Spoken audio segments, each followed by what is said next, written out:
Hey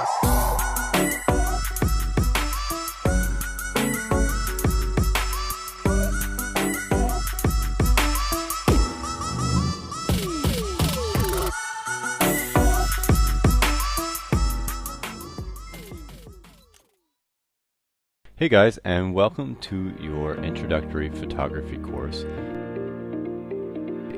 And we're going to start out this entire course. We're going to cover a lot of ground in this course. This is, though, still a basic photography course, so we really want to start at the very beginning. And for me, the very beginning would mean defining what photography means. So how about we first take a look at the word itself. Take a close look. You can see as where I put kind of a space here, there's actually a space here between the two words. And that's mostly just because I've got bad handwriting. But if you take a look, you see photo and graphy, two words. And if you're a little bit familiar with English, you've seen this graphy attached to lots of other different words that aren't photo. But let's take a look at photo. Photo is a Greek word for light. And light not in the sense of heavy or light, but set light in the sense of the sun, like you see with your eye. And then you've got graphy over here. And graphy sort of means something along the lines of drawing. So when you put those two things together, you come up with drawing with light, which I think is a really great way of describing what photography is. Photography really is, in a lot of ways, drawing with light. Now, what would be sort of a more functional working definition of photography? So, to answer that, I took a really quick look in Google, kind of hopped around, and I came across a definition in the World English Dictionary. So, it has two pieces. The first piece is the process of recording images on sensitized material by the action of light, X-rays, and etc. And it also is the chemical processing of this material to produce a print, a slide, or a cinefilm. So basically they're just saying light or some sort of ray, because you notice they said X-rays as well. Light plus film equals photo or photography. Now the other definition is basically the act of doing this. So the art or practice, the occupation of taking photographs or making films.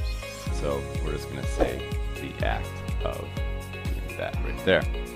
Alright, so that is your definition of photography. How about we go take a look at who are photographers? What are the different styles of photography, and who are the people doing photography? So let's start out again. We're gonna take a look here at styles. So styles of photography, and these have a lot to do with approach. These not necessarily maybe the look of the photo, but the actual way that the photograph is being made. And this is really important distinction for you young photographers out there to understand the difference between different types of photographers. So we're going to just start out by writing them all out. So we've got art photography, we've got documentary photography, and we have got over here commercial photography. And I'm actually going to put one more group over here, and we're going to call that the X group, because I'll talk about that in a minute. So let's start with the art photographers. Art photography is basically created with the artist in mind. The photographer is then using art or using photography to express themselves. They're using it to somehow push the boundaries of the visual world that we're experiencing. So art photography is in many ways about the photographer. Then you've got documentary photography. And documentary photography, and this is according to maybe one of my mentors, is about the subject. So you'll also hear this being called reportage. It has a lot to do with documenting the situation in a sort of as neutral a way as possible and making the story about the person being documented. It's a report. It's like the way a reporter would work for a newspaper or a magazine or something like that. Now you've also got commercial photography. Now commercial photography is it's definitely a very much a growing piece of the photography world. It has had its heydays and it's had times when it's always been around. but in many ways, commercial photography in recent years has also started to blend with these two in ways that it hadn't before. But commercial photography is photography that's being done with a certain customer in mind, and it's often got some sort of advertising component to it. So the photos are either being sold to a private person who is buying your time as a photographer, that maybe you're shooting a wedding or something like that, so they're paying for you to take photos of that particular thing, or they are paying you to make some sort of image, or paying for an image that you made in another style, but using it for advertising. So that's a very important thing. It has a lot to do with promotion. You can think of commercial photography as being sort of promotional photography, maybe. And then we've got this kind of other group over here, which I haven't really defined yet, and I'm not really going to, but the X group is basically people who are using photography to make sort of public record. It's not documentary in the sense it's not really for a magazine or something like that, but maybe police officers or salesmen, people like that, who are using photography in their work, but not necessarily in these formats over here. So I'm just going to leave that as the X group. I haven't found it anywhere on the internet, so I'm just going to call it, not even give it a name. But I just want to make you all aware that that's out there. Alright, so you can do all of these different styles of photography in a couple different ways these days. In the modern world, we have, everybody knows, we have digital photography. So this is the way that most of us are taking photographs these days. But that's actually not that old. I mean, when I was a kid, you didn't have digital cameras. You had film cameras. And so film cameras were how photography was performed for a long time. You also have, and this is kind of comes as a surprise to some people, you also have video. Some people are like, wow, video, is that photography? Well, yeah, it's photography. It's just photography that happens to be moving at about 24 pictures per second or so. Alright, so how about we go take a look at some different examples of photography.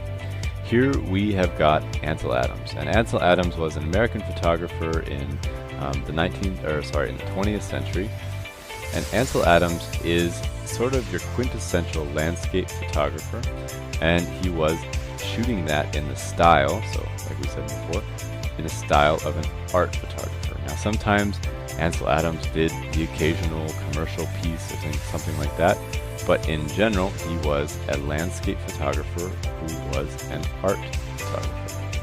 So landscape was his specialty. It was the sort of the thing that he liked to photograph, his specialty, but he was an art photographer. This photo right here is actually sort of not too controversial, but somewhat controversial, because it kind of breaks some of the rules of the documentary and art photography sort of boundary. It was made by a woman named Dorothea Lange. Dorothea was a photographer, and during the Depression in the United States, was a time back in the 30s when everyone ran out of money, everyone was very poor, and the government basically went around and hired artists to do projects. Dorothea Lange was sent out with her camera through the United States to take photographs. And this is one of her most famous, probably is the most famous photograph that she ever took, and it's called The Migrant Mother. Now, I'm using this photo as an example of the difference between art photography and documentary photography, because you could approach this situation in two different ways. If you are Dorothea Lange, you walk up to this woman, you say, ma'am, is it alright if I follow you for a while and take some photographs of you? And then you would proceed to take photographs while this woman was going about her day. And if Dorothea, or you as a photographer, don't affect this person in any way by trying to make them pose or make them do anything extra for you, if you don't tell them to sit and put their hand on their chin and look out across the prairie, then that is a documentary photograph. So if you are trying to document things as they are happening without influencing, and that's really important, you're doing the least you can to influence. You can never really truly not influence a situation, but do that, then you are basically working as a documentary photographer. That can be art photography, but you're shooting in the style of documentary. Now, if you were to walk up to this woman here and say, I'd like to take some pictures of you, and then tell her, well, I'd like you to put your hand on your chin and look out across the prairie, and kids, if you could put your head sort of on her shoulder or behind her back, that'd be great, thanks, and then take some photos. That would then, in that case, no longer be a documentary photograph. That is, well, I guess you could call it art photography. But it's no longer documentary in the sense that we think of it today. Back in the time when Dorothea Lange was working, the rules about this were there, but they weren't necessarily as strict as they are these days. And so, you know, whatever ended up happening with this story, whether this is a documentary photograph or an art photograph, in many ways it has become over time, no matter what happened, sort of seen as a documentary photograph because it captures a time and an emotion and a piece of American history in a way that's very unique. But it's just one thing to think about as you're approaching the difference between documentary and art photography.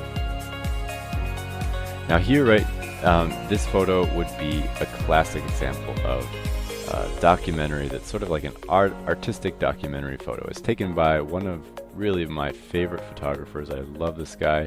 His name is Henri Cartier-Bresson.